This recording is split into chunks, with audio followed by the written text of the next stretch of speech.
Hello, so today we'll be talking about the impact of the left and right in Latin America, Cuba versus Uruguay.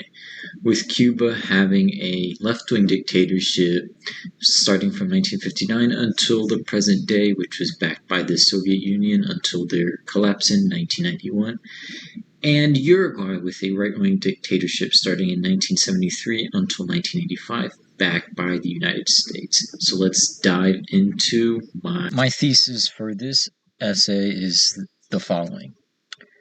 Latin America has experienced many dictatorships that are left-wing and that are right-winged. However, dictatorships are equally as destructive from either side of the spectrum when viewed through the lens of the people from Cuba and Uruguay and their shared traumas of psychological control, forced emigration, and loss of normality in their everyday lives. So to start off, we'll do some background on Uruguay.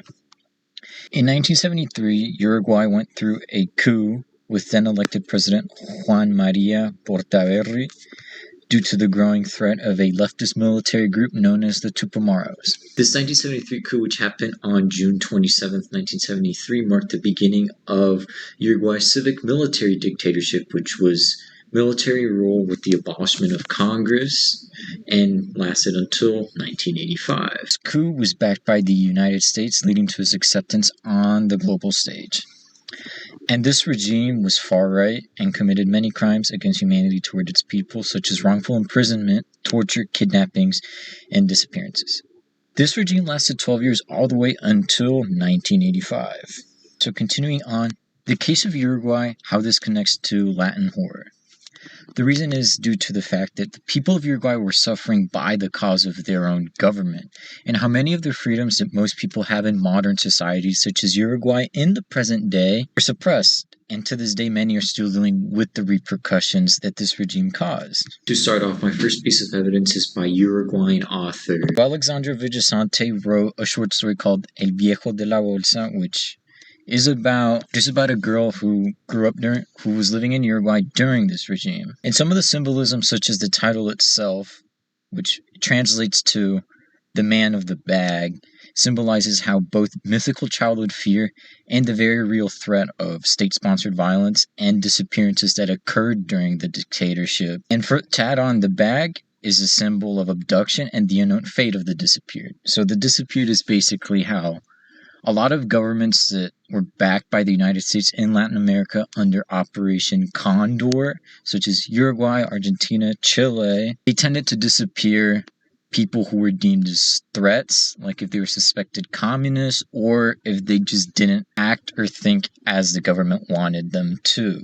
So the bag is basically the symbol of how the government was basically going to bag you up and take you somewhere and you would never be seen or heard from again. And in the story, the narrative voice uses a personal perspective to effectively convey the fear and helplessness experienced during this period of political instability and repression, with the main character Esder. The contest draws parallels between the mythical figure, the old man of the bag, almost as a boogeyman used to scare children, and the real-life disappearances of people under a military regime, so they would basically act right. And there was children in the story, or young people, so the use of them being in the story heightens the emotional impact and the sense of terror that was being lived on during this regime. Villasante wrote on page 57 this: or it could be the milicos she saw earlier beating the hell out of someone, or worse, dragging them off into una chancita, the blue vans of military police. To add on, the fact that the military is beating up people and just sweeping them right off the street signifies the activity that the military junta was doing. And the story takes place in 1977, which furthermore confirms that it was this U.S.-backed regime. The military police in Uruguay during this used to just pick people off the street who were suspected of speaking out against the government and imprison them or torture them. sometimes going as far as just disappearing them. Another quote, which is on Gisante wrote on page 52 in her short story the following. Soon after Esler's parents had been accused of being revolutionary Tupamaros and disappeared on their way to the university, Susanna's parents had disappeared, too, a few blocks from this apartment in San Martin. This quote speaks about how many children were orphaned due to their parents being taken away by the government, leading to many either ending up in a group home or even homeless. Which a fact is that in Uruguay during this time there was a lot of street children, and this was caused by a lot of their parents being imprisoned, being taken as political prisoners by the regime. And this led to many children experiencing a rough childhood due to their parents being absent and many doubts or questions unanswered regarding their absence. And this basically, to sum it up, this short story reveals his perspective on how children and young people grew up in Uruguay during the military regime, which many articles do not necessarily provide. And this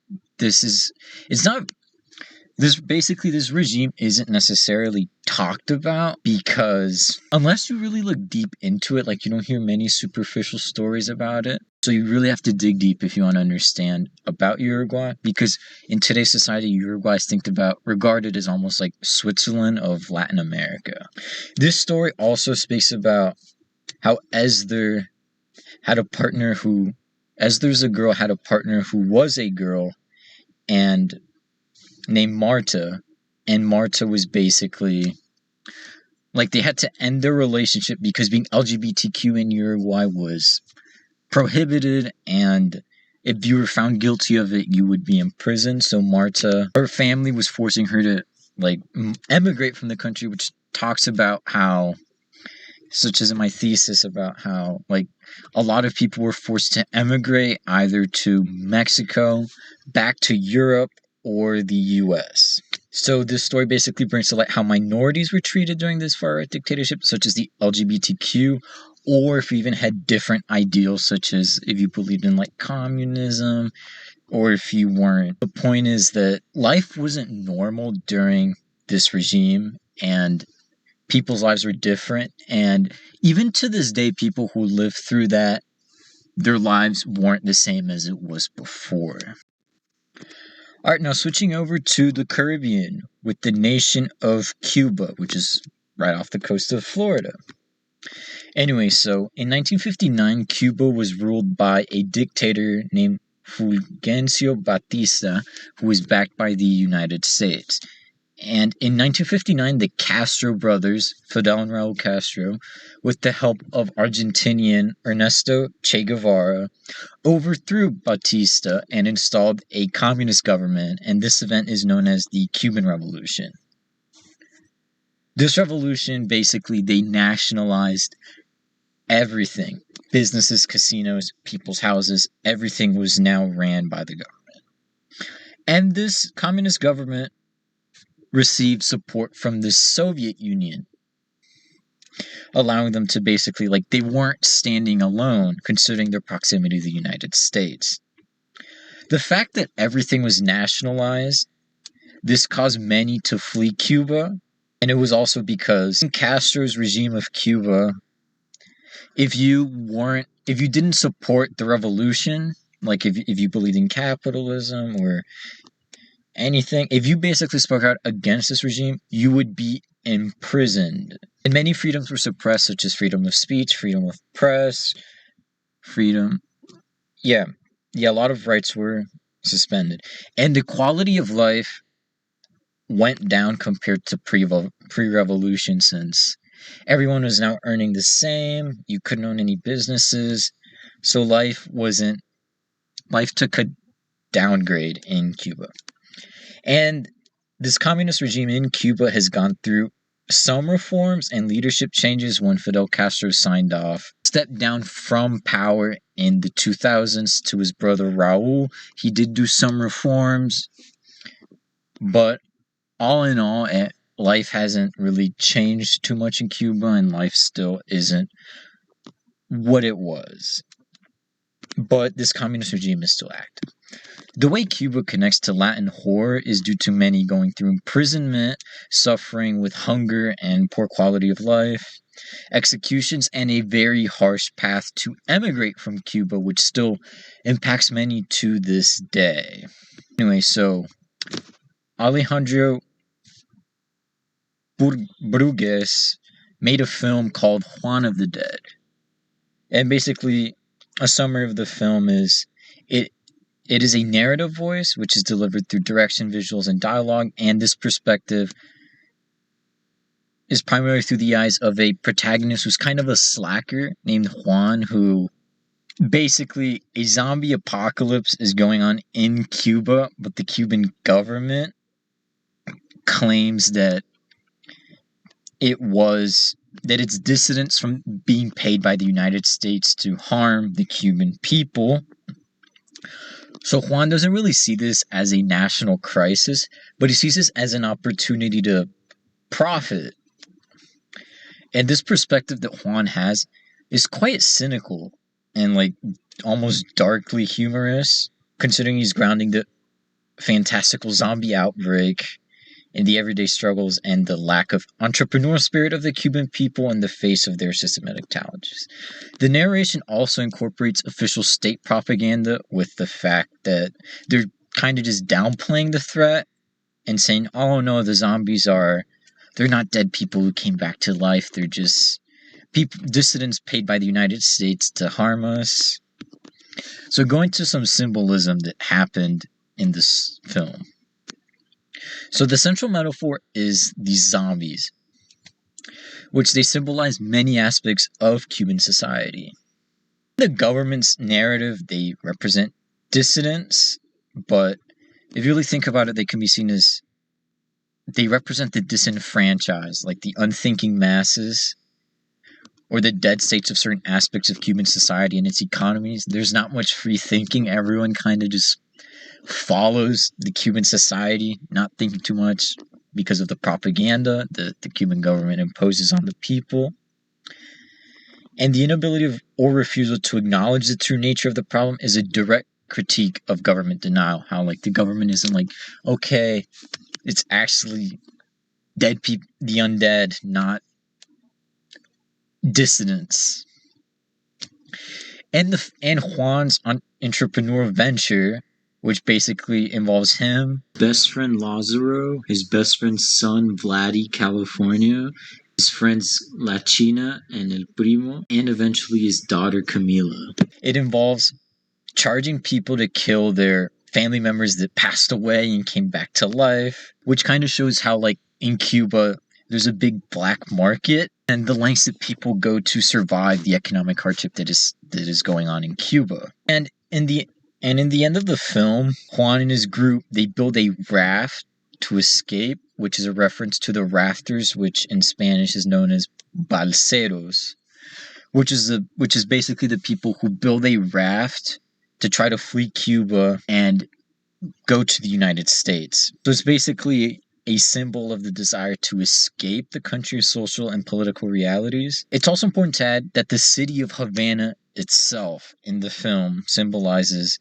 the resilience and decay. So Havana has a very vibrant backdrop, but eventually, due to the outbreak, it becomes a bloodbath, showing the fragility of the social order in Havana.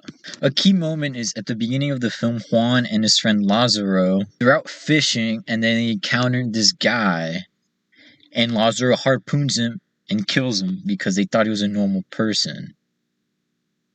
And then they hear on the news that it's just an American dissident. And the significance of this occurring is that Juan and Lazaro initially believe the propaganda that the Cuban government was giving to them due to the state-controlled media, rather than an actual zombie outbreak. So they're oh no, all this chaos is being caused by the United States to harm us. Another key moment, as I was talking about in the end, is that the group, they assemble a raft out of a vehicle and use oil drums. And then right as they're about to leave, Juan surprises the rest of the group and he gets out and he decides to stay in Havana. This symbolizes how many Cubans take desperate measures to escape the island's reality and the ingenuity and the ingenuity they have to repurpose old items. But this signifies a turning point for Juan, who is choosing to confront the problems in his native Cuba rather than just giving up and fleeing to the United States, which is what many people have done. The film reveals how the Cuban government manipulates its people using catastrophic events such as the outbreak, or to compare it to real life, the Bay of Pigs invasion, where like the United States tried to invade Cuba, but it failed horribly, and the Cuban government took this and was like, and like many Cuban people were in support of Castro, were like, good job, you're defending us, you're defending us, you're defending our people, our nation.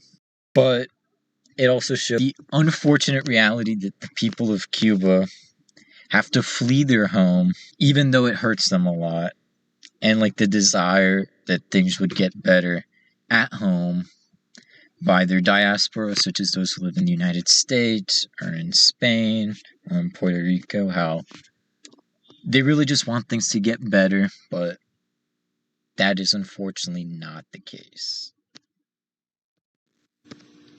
Alright, so we're going to continue discussing Cuba. So now we're going to talk about the novel by Cristina Garcia called Dreaming in Cuba, which is a collection of short stories about the Delano family, who are kind of scattered, how some of them live in the United States and some of them live in Cuba. So the novel has due to the short stories, the novel has a multi-voice narrative structure which shifts amongst the different characters, such as Celia, who's like the matriarch of the family, and her daughters Lourdes and Felicia, and Celia's granddaughter Pilar. And this perspective moves between first person and third person limited narration, which gives insight into each character's inner thoughts and subjective experiences. And the technique of using this shows subjective truths, creating a lyrical view of events, highlighting how memory is subjective and fluid. The truth of the family's history is basically pieced together through these conflicting accounts, reflecting the fragmented nature of identity in exile. This narrative also incorporates elements of magical realism, using dreams and supernatural occurrences such as Jorge's ghost or Felicia's Santeria visions to blend everyday reality with mystical elements, reflecting Cuban cultural beliefs and each character's emotional states. So to discuss the symbolism in Dreaming in Cuban, the main central metaphor is just dreaming. It symbolizes longing, hope, memory, and the subconscious processing of trauma. The dreaming serves as a bridge between the characters in Cuba, who are in Cuba, and those who are living in the United States. And it's a way to access memories and maintain a connection to their heritage despite the physical distance. One of the symbols is the ocean, which represents separation and connection. On paper, it is the physical barrier between the United States and Cuba, but it's also a space of healing, memory, and return. In the end of the story, Celia releases Gustavo's pearl earrings, which are gifted to her by Gustavo, into the ocean, which is an ambiguous act suggesting that she is letting go of Gustavo and her memories of Cuba with him, or she's just surrendering. And Celia has a collection of unsent letters to Gustavo, who was her lover, and he's Spanish, which symbolize her unfulfilled desires, hopes, and her personal record of life and the revolution, considering that she is a supporter of Fidel Castro. And she passes these letters to her granddaughter Pilar, which is it's family history and the mission to remember. And her daughter Felicia, she's deeply involved in Santeria, which is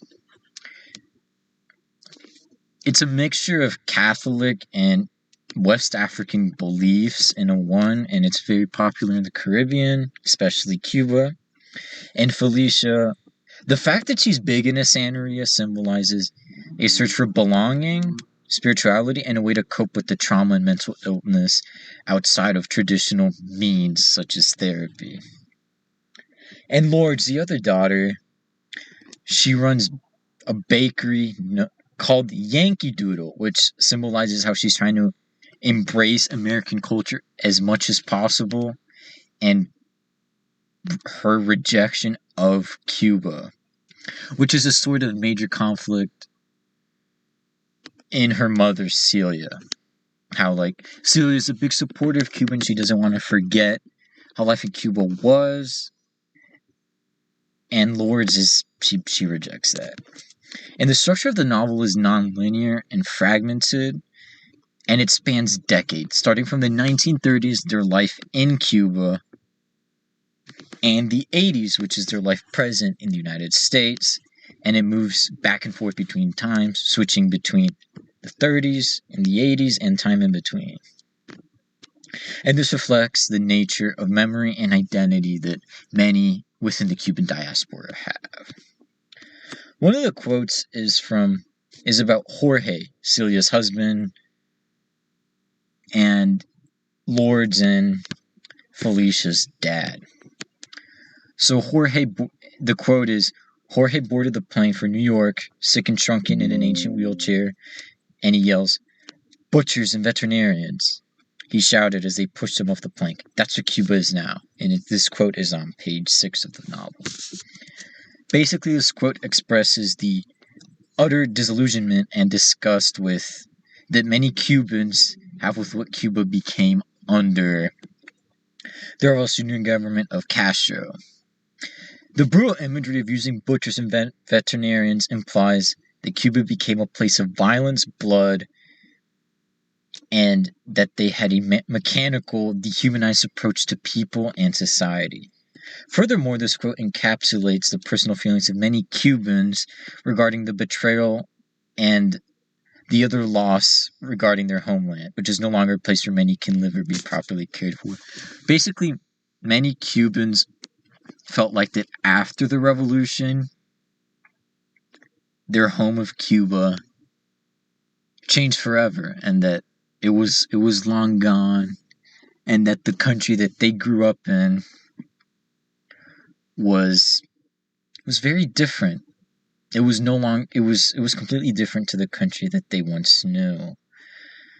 So many were disappointed, and also many were disappointed in the revolution as a whole due to Castro, and Castro promised that, like, everything was going to be perfect, life was going to be great, and that life was going to be much better than what they had under Bautista. But in reality, to the majority, that wasn't the case.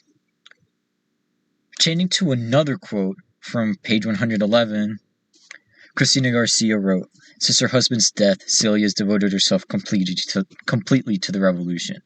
Jorge was her husband.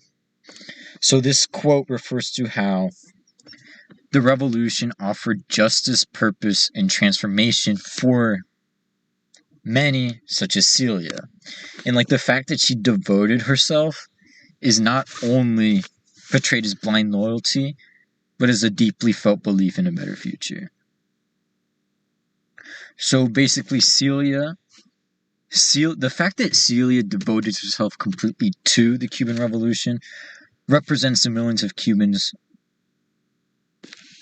whose commitment to the revolution was rooted in real suffering, real hope, and real longing for change. But unfortunately, to this day, that hasn't really occurred, which further ties back that, to switch it to psychological control, that, like, the Cuban government, with all their propaganda, such as, like, state-controlled media, newspapers, meetings, basically shows how, like, the people's there is a percentage of people in Cuba, and Cubans, like, maybe in the diaspora, who believe that one day the revolution is going to pay off.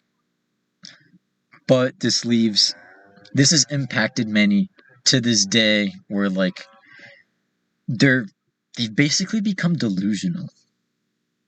And being delusional for long periods of time degrades one. Kind of how, like, in a sense, it degrades Celia, with how she still believes in the revolution till the end of the novel, but it hasn't paid off.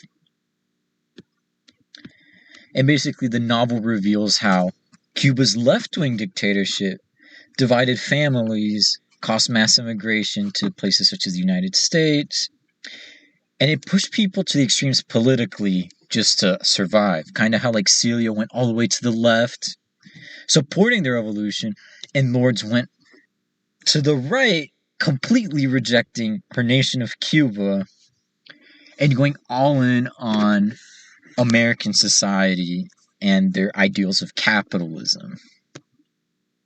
Alright, so now it's time for the comparison. The three artifacts that I discussed above reveal that living under any dictatorship is not advisable, not suggestible, do not support any extremes.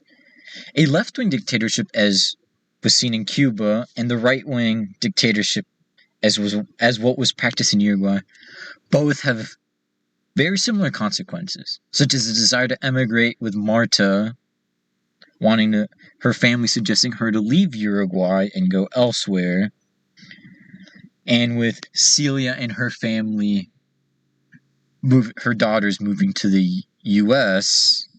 Counter-revolutionary movements, such as in Uruguay, as we saw with the Tupamaros, and in Cuba, as we saw as seen with like anti-Castro groups, and in both of the countries, with their respective dictatorships, wrongful imprisonment was seen, rise in terrorist-related activities, and a censorship of media by their governments, such as, like, in both countries there was state-controlled media with spilling out propaganda so that people would support the government's cause, the nation's cause. In Cuba, however, the left-wing government caused many to flee due to there was a lack of economic opportunities since everything was ran by the government. There was a shortage of resources due to embargoes, and basically there was no more imports. And then when the Soviet Union fell, they lost their support. So there was shortages of food, gas, water, basically basic resources to live, and the loss of private property. Like, your house was owned by the government. Everything was owned by the government in Cuba. In far-right Uruguay, some of the major causes were loss of freedoms, restrictions against minorities, such as like the LGBTQ, and etc., and a lack of security, since crime rate really went up in Uruguay during this time, since you could be snatched off the street. My conclusion is this.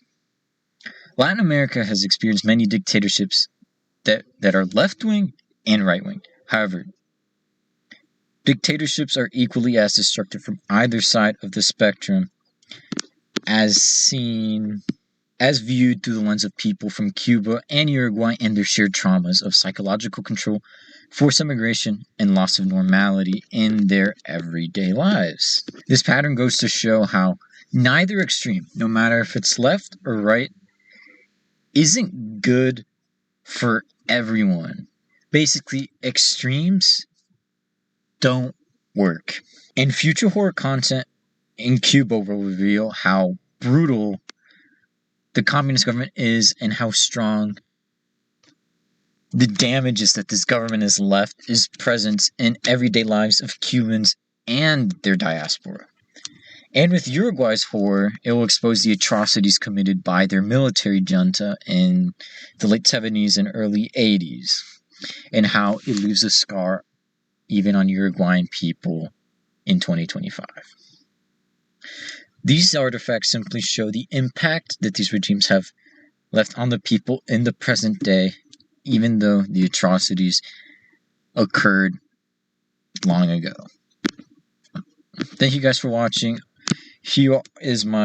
here are my sources that I used for this essay, and goodbye.